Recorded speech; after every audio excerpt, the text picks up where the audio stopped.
Welcome back to Chateau Walls, the channel where we put on our fanciest imaginary hard hats and deep dive into chateau renovations so intensely that by the end, we need a shoulder brace more than the builder does. Today's episode is a special treat, because I watched every single Escape to Rural France video about the renovation of Château de Chaumont, all of them, hours and hours. More hours than any rational human should spend watching someone sand beams, but I did it for you, so settle in, grab a coffee, and maybe a supportive neck pillow, because I watched every Escape to Rural France renovation at Château de Chaumont. So you don't have to.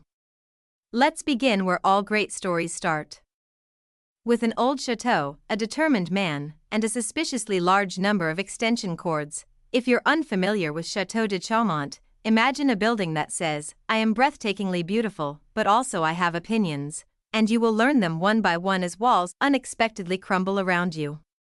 Dan arrives with optimism, a camera, and unrealistic expectations that things will be straightforward. They were not. Château de Chaumont is one of those buildings that looks idyllic from a distance, kind of like a Renaissance painting. But the moment you get close, it's all surprise. I have 400-year-old wiring. I have beams older than most countries.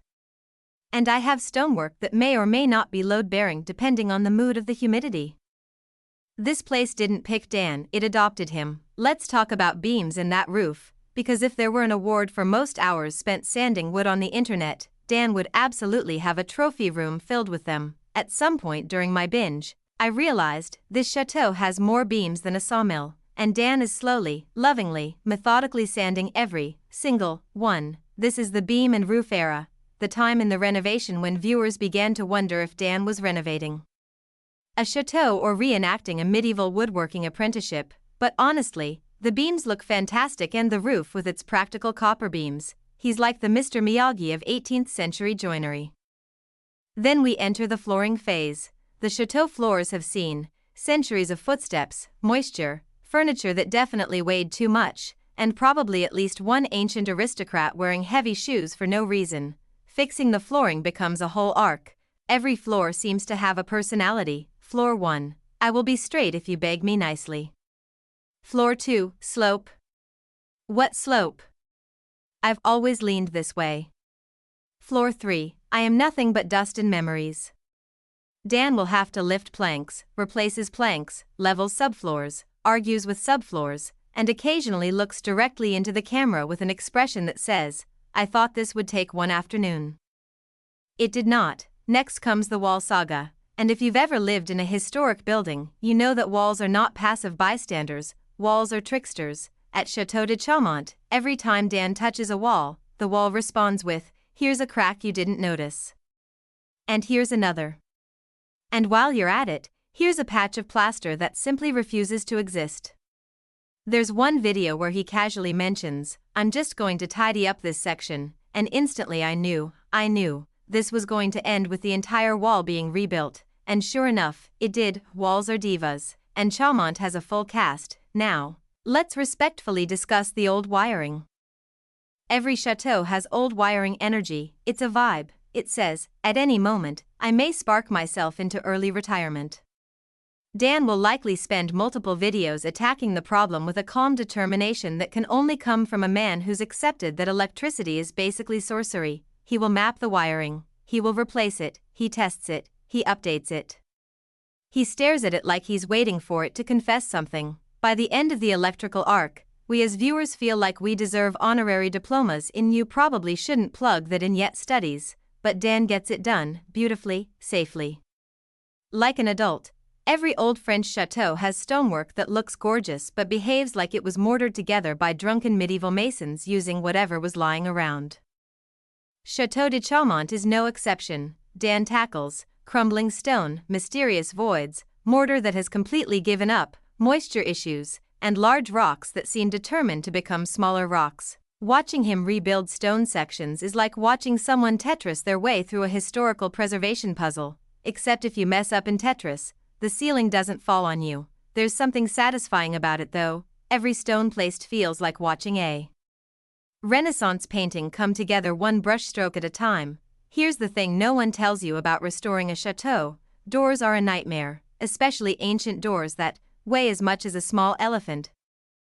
Don't close, don't open, or somehow do both, depending on humidity. Dan restores doors like a man in a long-term, emotionally complicated relationship with wood. He sands, strips, varnishes, repairs hardware, adjusts hinges, and then closes the door dramatically like, yes, I am the master of oak. It's honestly cinematic. At some point in the binge-watch marathon, we reach the garden era. You'd think the outdoors would be easier than interior renovations. You would be wrong. The garden at Chaumont is massive. It is full of wild plants, wilder trees, and roots that appear to have signed a long-term tenancy agreement centuries ago. Dan prunes, trims, digs, cuts, plants, clears, and occasionally stares dramatically into the middle distance like he's on the cover of a gardening magazine titled, "What Have I Done?"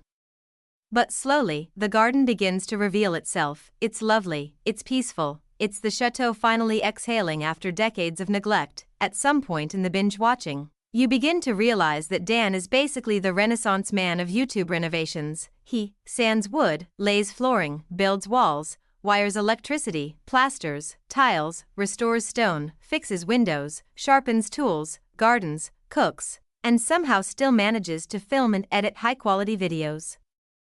The man is basically a one-person medieval guild. Honestly, the chateau is lucky to have him.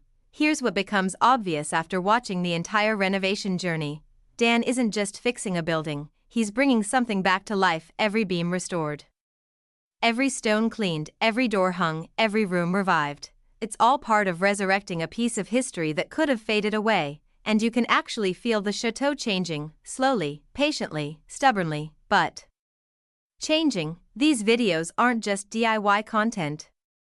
They're a record of one person's commitment to preserving something fragile and extraordinary. That's why people watch. That's why they stay. And that's why the renovation hits so hard emotionally. After hours of content, here are the main lessons Château de Chaumont taught me. Old buildings are petty, renovations take 3 times longer than you think, and that's on a good day. Beams are more important than oxygen. Stone will betray you. Tools multiply when you're not looking. You must befriend your local lumberyard. Dogs improve all renovations by 43%. If Dan says it shouldn't take long, start praying. The chateau is trying its best, even when it looks like it isn't. The slower the renovation, the more emotionally attached you get. By the end of the binge, you can actually feel how far the chateau has come. Safer wiring, better floors, restored doors, stronger stonework, warmer rooms, a revived garden, a kitchen that finally makes sense, and a vibe that says, I'm still a handful, but at least now I'm a pretty handful. Chaumont has grown into itself again, and Dan is a big part of that. So, after watching literally everything Dan has ever done at Château de Chaumont, here's my final verdict. He's doing an incredible job. Slow, steady, thoughtful. Skilled renovation is rare online, and Dan delivers it consistently. Is it chaotic sometimes? Of course. It's a chateau, that's the entire brand. But it's also inspiring, cozy, unexpectedly emotional.